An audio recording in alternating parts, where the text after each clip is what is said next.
మనతో మాట్లాడడానికి మంత్రి పొంగులేటి శ్రీనివాసరెడ్డి ఉన్నారు. సార్, ఏంటి నల్లమలలో చాలా కాలంగా ఉన్నటువంటి సమస్య పోడు సమస్య, దానికి ఎలాంటి పరిష్కారం చూపబోతున్నారు?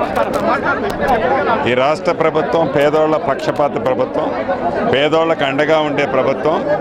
తరతరాల నుంచి ఏదైతే సాగు చేసుకుంటున్న పేదవాళ్ళని ఈ ప్రభుత్వం ఎప్పుడు ఇబ్బంది పెట్టబోదు కూడా అని ఫారెస్ట్నే కొట్టే ఏజెండా పెట్టుకున్న కొంతమంది దుర్మార్గులు ఉన్నారో అటువంటి వాళ్ళ మీద మట్టుకు ఈ ప్రభుత్వం చాలా కఠిన చర్యలు తీసుకుంటుంది.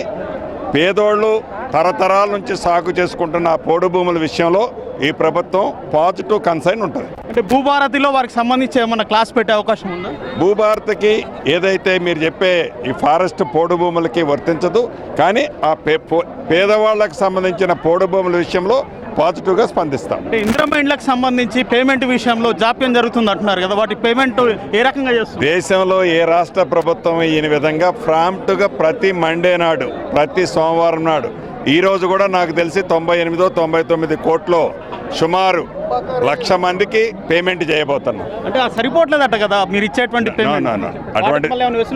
ఎటువంటిదైనా దుష్ప్రచారం మనసు అంతా విషము నింపుకొని ఆ విషాన్ని వెదజల్లే పరిస్థితి ఆనాటి ప్రభుత్వానికి ఉందో తప్ప ఈనాటి ప్రభుత్వం ప్రతి సోమవారం నాడు ఎవరైతే ఇళ్ళు కట్టుకున్న స్టేజీ ప్రకారం ప్రాంప్ట్గా పేమెంట్ ఇస్తుంది. మొత్తం మీద నల్లమల చెంచులు ఎదుర్కొంటున్నటువంటి ప్రధాన సమస్యలన్నీ కూడా పరిష్కరిస్తాము. వారికి ప్రధానంగా ఉన్నటువంటి పోడు సమస్యపై కూడా కాంగ్రెస్ పార్టీ పరిష్కార మార్గం చూపుతుంది. మరోపక్క ఇందిరమ్మ ఇండ్ల బిల్లులకు సంబంధించి దుష్ప్రచారం చేసేది విపక్షమే తప్ప ఆ బిల్లుల జాప్యం లేదని చెప్పేసి మంత్రి పొంగులేటి స్పష్టం చేస్తున్నారు.